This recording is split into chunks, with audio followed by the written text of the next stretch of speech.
Have you got shoes on the end of your feet? I mean, I love to sing, but I can't remember. Why can you remember some of the words tonight? Too pissed up.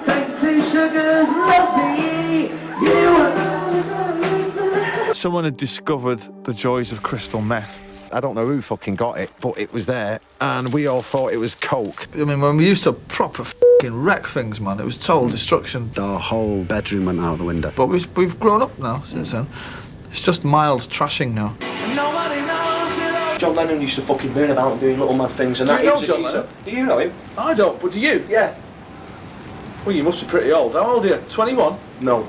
About fucking 1005 fucking one. You're 22? No, I'm 21. It doesn't really matter. I'm 30 next year, you know what I mean? And I still have it with anyone. He's 30 this year. Oh, yeah.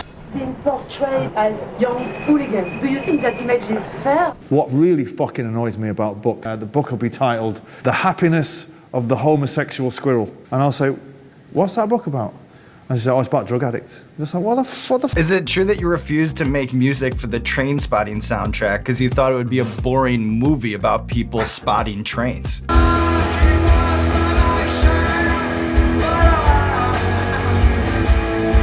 Our roadie was responsible for putting the set lists out. For some reason, my set list was different to everybody else's. When we get to South America, we're actually going to set fire to some bastard rainforest as well, man. F***ing trees. Yeah. It's getting in the way of all them car parks. We're sat in here listening to the Beatles, and someone's like, well, we're supposed to be somewhere tonight. It's like there's a fleet of cars in the fucking driveway waiting for us. I don't know. Oasis Wonderwall. Sorry, they're in the studio. Send the regards, thanks very much. We forgot to go. Did they give you a float? And you're saying, no, that's for petrol, so never mind petrol. And we took the float off him and then spent about an hour driving around Manchester getting drugs.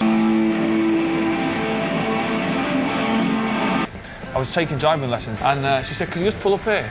So I pulled up on the curb expecting a lecture about, 3-point turns.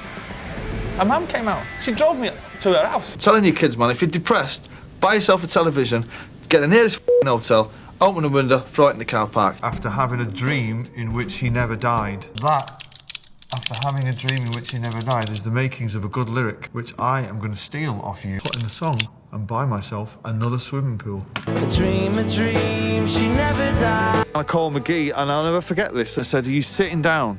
I've got some news. Everybody's been arrested. Until you've actually thrown a television set out of a window, you don't even know the feeling that the sense of joy that brings. Liam at one point said they ran through a casino and he flung all the roulette shit off the table. Do you ever miss cocaine? A lot of it is ramped up by the power of 3 by the press. Like, how many nights of the week had you taken cocaine?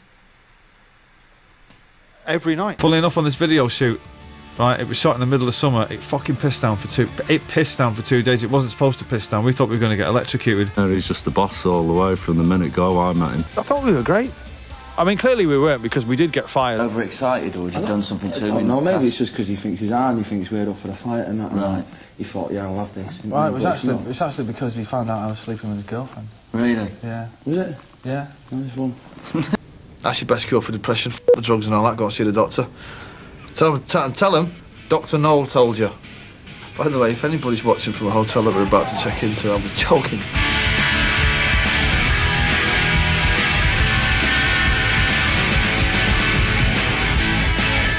Our kid's round at my house one night, and he opens the fridge, and there's a bottle of champagne in it with a fork in, and he said, what have you got a fork in the bottle of champagne for?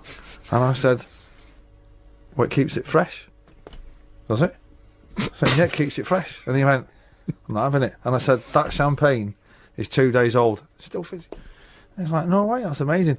About a week later, I went round to his house. He had a fork and a pint of milk.